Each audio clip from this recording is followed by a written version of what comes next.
ସିଏ ଏମିତି ଏକ ଫୁଲ ଯିଏ ଫୁଟିଲେ ତା ବାସ୍ନାରେ ଚତୁର୍ଦିଗ ମହକେଇ ଦିଏ।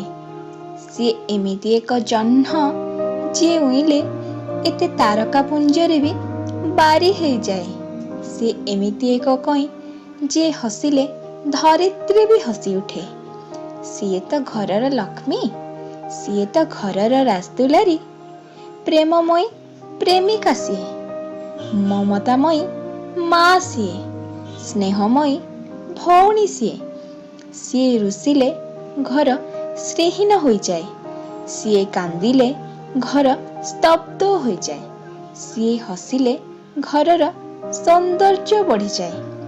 ତା ବିନା ଘର ସୁନସାନ ଲାଗେ ଯେତେ କୋଳାହଳ ଥିଲେ ବି।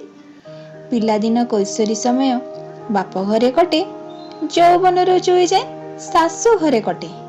ଦୁହିତା ସିଏ ଦୁଇ କୂଳକୁ ହିତା, ହାତରୁ ଦି ହାତ ହେଲା ପରେ ବି ବାପ ଘରକୁ ଭୁଲି ପାରେନି। ଶାଶୁ ଘର ପାଇଁ ଯେତିକି ଚିନ୍ତା କରେ ବାପା ଘର ପାଇଁ ସମ ଚିନ୍ତା କରେ। କେଜାଣି କାହିଁକି ବାହା ହେଲା ପରେ ବାପା ଘର ତା ପାଇଁ କୁଣିଆ ଘର ହୋଇଯାଏ। ଯୋଉ ଘରର ସିଏ ଦିନେ ଲକ୍ଷ୍ମୀ ଥିଲା, ଆଜି ସିଏ ମାର୍ଗଶିର ଲକ୍ଷ୍ମୀଙ୍କ ଭୋଗ ବି ଖାଇପାରେନି।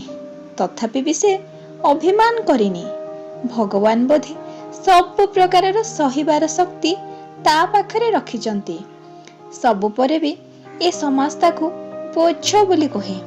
ଥରେ ମନରୁ ଘୃଣ୍ୟ ମାନସିକତା ହଟାଇ ତ ଦେଖ, ସିଏ ପରା କନ୍ୟାରତ୍ନଟିଏ। ଧନ୍ୟବାଦ।